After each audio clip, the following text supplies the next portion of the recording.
ഈശോ മിശിഹായ്ക്ക് സ്തുതിയായിരിക്കട്ടെ. ACC 15-ൻ്റെ ഒന്നാമത്തെ ക്ലാസ്സിലേക്ക് ഏവർക്കും സ്വാഗതം.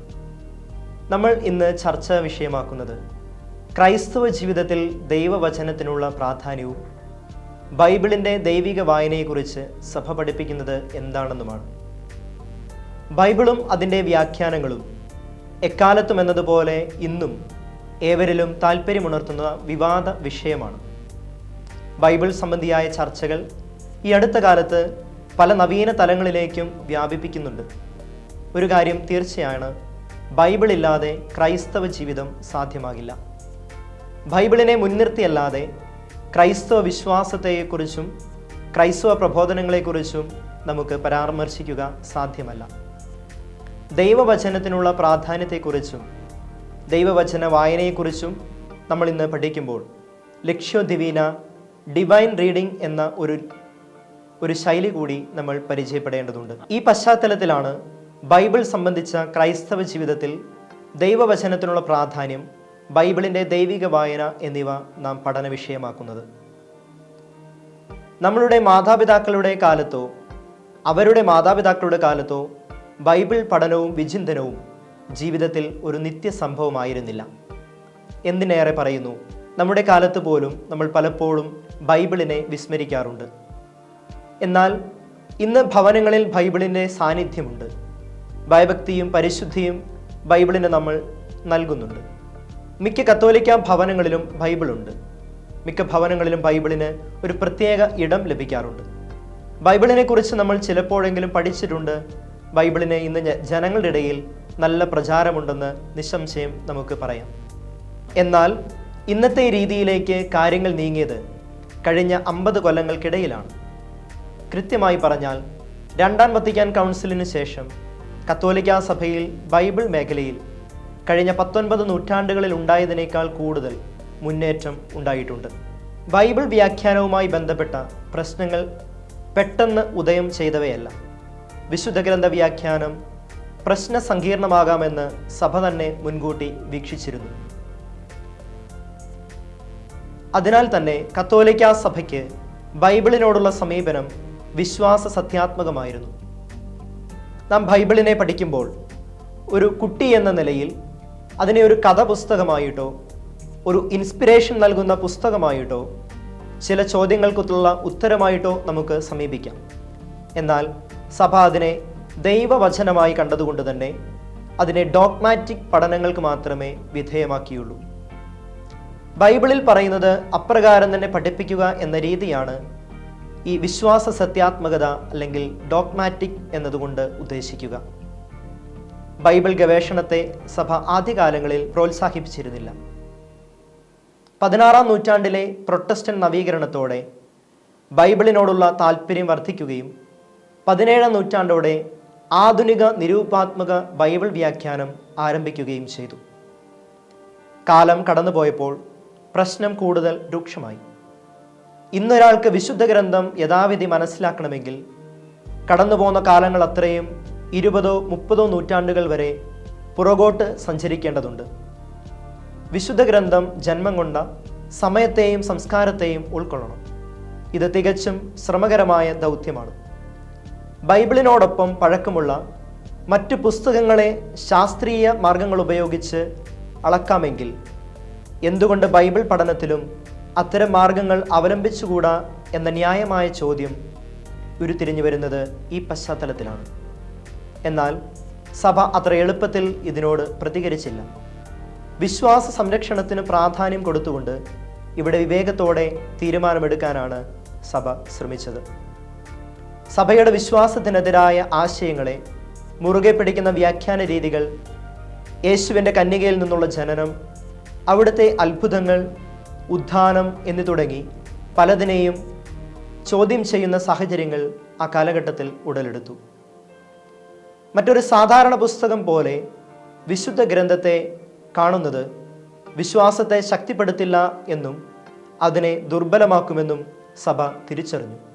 സഭയിലെ ബൈബിൾ പഠനം പ്രോത്സാഹിപ്പിക്കുക, ബൈബിളിനെതിരായി ഉയർന്നു വന്നിരുന്ന ആക്രമണങ്ങൾ തടയുക എന്ന ലക്ഷ്യങ്ങളെ മുൻനിർത്തി ലയോ 13 മാർപ്പാപ്പ പുറത്തിറക്കിയ പ്രൊവിദന്തിസിമൂസ് ദേവുസ് എന്ന ചാക്രിക ലേഖനവും ബൈബിൾ പഠനത്തെ സംബന്ധിച്ച് 1920 ബെനഡിക്റ്റ് 15 മാർപ്പാപ്പ ഇറക്കിയ സ്പിരിത്തൂസ് പാരക്ലിത്തൂസ് ശാസ്ത്രീയമായ ബൈബിൾ പഠനത്തിനും പിന്തുണയ്ക്കും പ്രോത്സാഹനവും നൽകിക്കൊണ്ട് പിയൂസ് 12 മാർപ്പാപ്പ 1943 ഇറക്കിയ ദിവീനോ അഫ്ലാന്തോ സ്പിരിത്തൂസ് എന്ന ചാക്രിക ലേഖനവും ബൈബിൾ പഠനം ഏറെ പുരോഗതി പ്രാപിക്കാൻ കാരണമായി.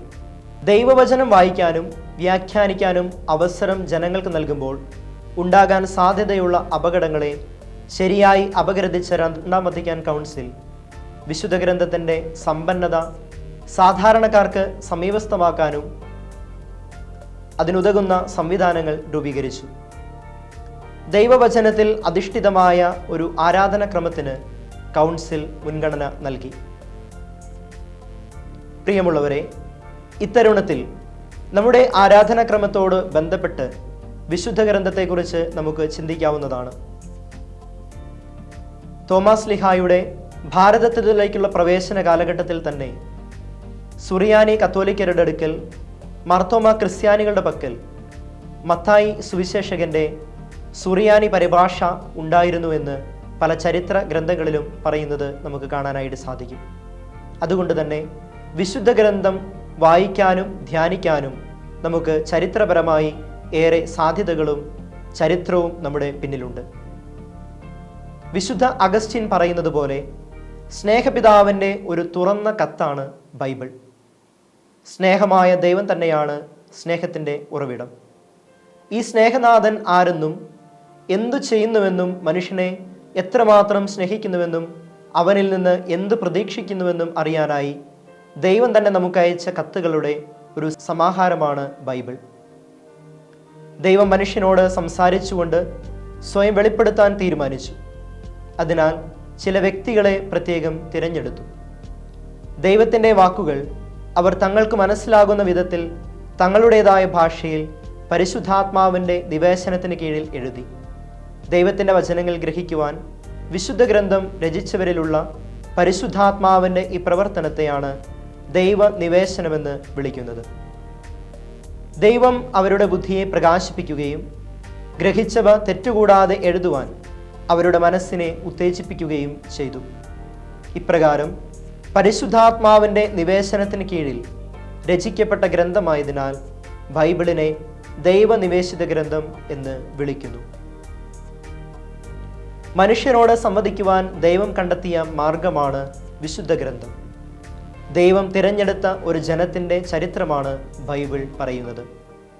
ഈ ചരിത്രം വായിക്കുമ്പോൾ നാമും ദൈവജനത്തിൻ്റെ ഭാഗമാണെന്ന് ചിന്ത നമ്മിൽ ഉണ്ടാകും. ദൈവം തൻ്റെ ജനവുമായി ഉടമ്പടിയിലൂടെ വ്യക്തിബന്ധം സ്ഥാപിക്കുന്ന സംഭവങ്ങൾ വിവരിക്കുന്ന ബൈബിൾ വായിക്കുമ്പോൾ നാം ദൈവവുമായി വളരെ അടുത്ത ബന്ധം രൂപപ്പെടുത്തും. പ്രത്യേകിച്ച് ദൈവപുത്രനായ യേശുവുമായി വ്യക്തിപരമായ ബന്ധം സ്ഥാപിക്കാൻ വിശുദ്ധ ഗ്രന്ഥത്തിലൂടെ നമുക്ക് സാധിക്കും. ദൈവത്തിൻ്റെ വചനത്തിൽ വിശ്വസിക്കുക, ദൈവത്തിൻ്റെ വാഗ്ദാനത്തിൽ വിശ്വസിക്കുക എന്നത് വിശ്വാസ ജീവിതത്തിൻ്റെ അടിസ്ഥാന തത്വമാണ്. വിശുദ്ധ ലൂക്കാ അറിയിച്ച സുവിശേഷം 1 അധ്യായം 45 വാക്യം ഇപ്രകാരം പറഞ്ഞു വയ്ക്കുന്നു: കർത്താവ് അരുൾ ചെയ്ത കാര്യങ്ങൾ നിറവേറുമെന്ന് വിശ്വസിച്ചവൾ ഭാഗ്യവതി. ഇത് ഓരോ വിശ്വാസിയുടെ കാര്യത്തിലും സത്യമാകണം.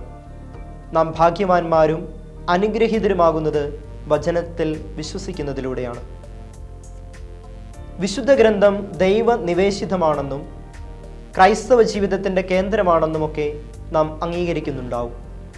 എന്നാൽ യുവജനങ്ങളുടെ മനസ്സിൽ പൊതുവെ ഉണ്ടാകുന്ന ചിന്ത എന്തുകൊണ്ട് ഞാൻ വചനം വായിക്കണം എന്നതാണ്. ബൈബിൾ വായനയുടെ വിവിധ ഘട്ടങ്ങളിൽ അതിനെ പലപ്പോഴും നമുക്കൊരു കഥയായി വായിക്കാനായിട്ട് സാധിക്കും.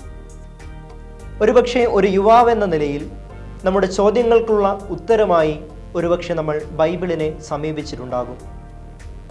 ചിലപ്പോഴൊക്കെ നമ്മളെ ഇൻസ്പയർ ചെയ്യുന്ന ചില വാക്യങ്ങൾ തപ്പിയെടുക്കാൻ വിശുദ്ധ ഗ്രന്ഥത്തെ നാം ഉപയോഗിച്ചിട്ടുണ്ടാകും. എന്നാൽ ഇതിനെല്ലാം അപ്പുറം ഒരു യുവാവ് അല്ലെങ്കിൽ ഒരു വിശ്വാസി വിശുദ്ധ ഗ്രന്ഥത്തെ സമീപിക്കേണ്ടത് എങ്ങനെയാണെന്ന് ദൈവവചന വായന എപ്രകാരമായിരിക്കണമെന്ന് ലക്ഷ്യോ ദിവീന നമ്മെ പഠിപ്പിക്കുന്നുണ്ട്. വിശുദ്ധ മത്തായി അറിയിച്ച സുവിശേഷം 24 അധ്യായം 25 വാക്യം ഇപ്രകാരം പറയുന്നു: ആകാശവും ഭൂമിയും കടന്നു പോകും, എന്നാൽ എൻ്റെ വചനങ്ങൾ കടന്നു പോവുകയില്ല. വചനം ഒരിക്കലും മാറ്റമില്ലാതെ നിലനിൽക്കുന്നതാണ്. എന്നാൽ ഈ വചനം ശ്രവിക്കുന്ന ഒരു യുവാവിൽ, യുവതിയിൽ അതിന് മാറ്റമുണ്ടാക്കാനായിട്ട് സാധിക്കും. അതിന് ഓരോ വ്യക്തിയെയും രൂപാന്തരപ്പെടുത്താനുള്ള പ്രത്യേകമായ ഒരു കഴിവുണ്ട്, ശക്തിയുണ്ട്. രണ്ടാമതായി, വചനത്തിൽ വെളിപ്പെടുന്ന വചനം തന്നെയായ ദൈവത്തെ അറിയുന്നവന് ജ്ഞാനം സമ്പാദിക്കാനായിട്ട് സാധിക്കും. സുഭാഷിതങ്ങളുടെ പുസ്തകം 9 അധ്യായം 10 വാക്യം പറയുന്നു: ദൈവഭക്തിയാണ് ജ്ഞാനത്തിൻ്റെ ഉറവിടം. പരിശുദ്ധനായവനെ അറിയുന്നതാണ് അറിവ്. അതായത് ദൈവത്തെ അറിയാനും ദൈവത്തെ ഗ്രഹിക്കാനും ഒരു മനുഷ്യനെ വചനം സഹായിക്കും. മൂന്നാമതായി, ദൈവത്തിൻ്റെ വാക്കാണ് വചനം.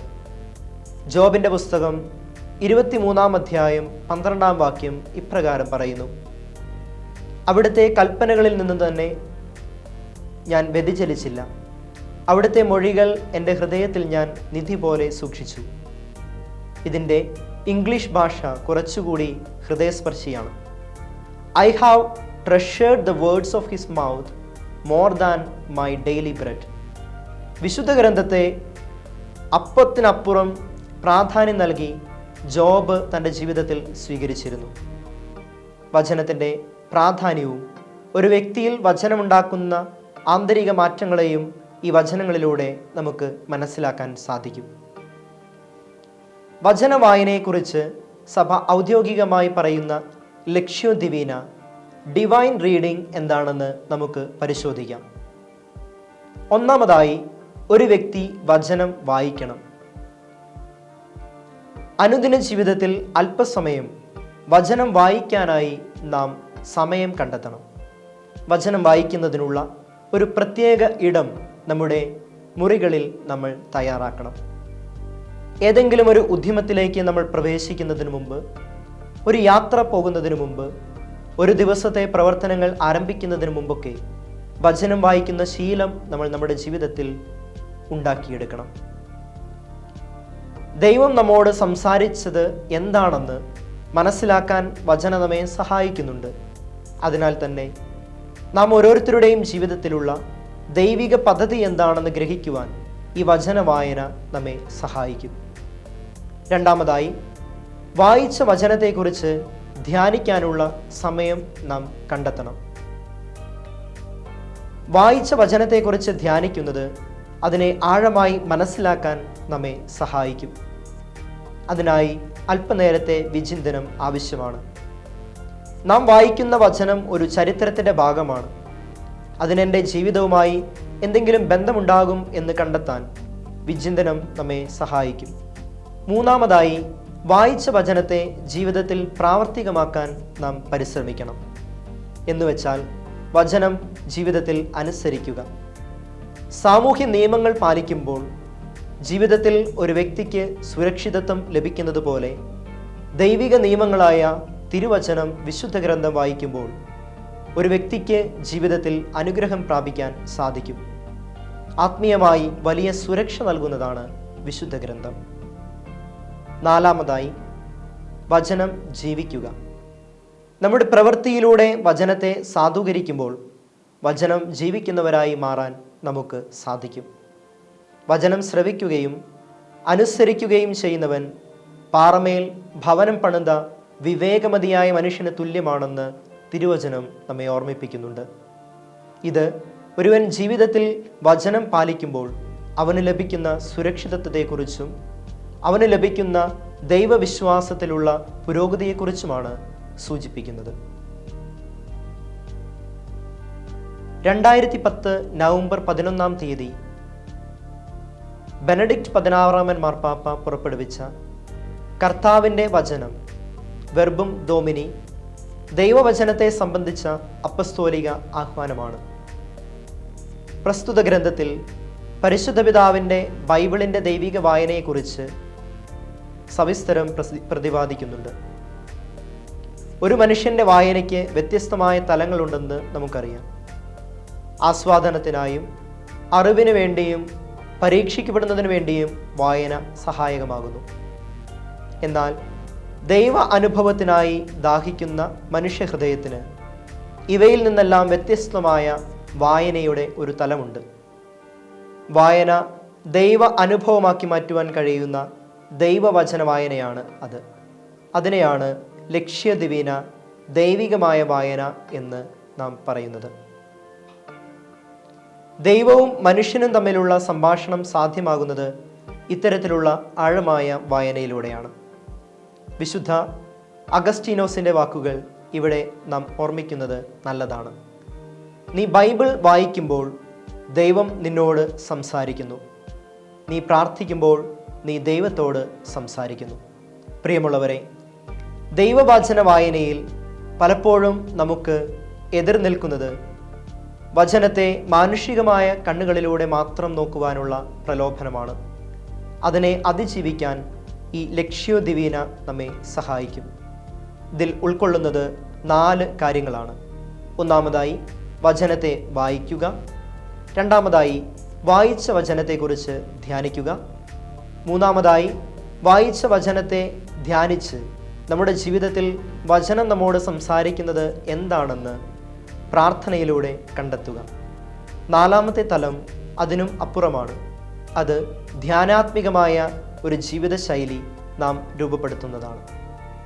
ഇത്തരത്തിൽ വചനത്തെ കൂടുതൽ ആഴമായി മനസ്സിലാക്കുവാൻ, ധ്യാനിക്കുവാൻ തിരുസഭ നമുക്ക് നൽകുന്ന മാർഗങ്ങൾ ഉപയോഗിച്ച് തിരുവചനത്തെ സമീപിക്കാൻ നമുക്ക് പരിശ്രമിക്കാം. ദൈവം നമ്മെ അനുഗ്രഹിക്കട്ടെ.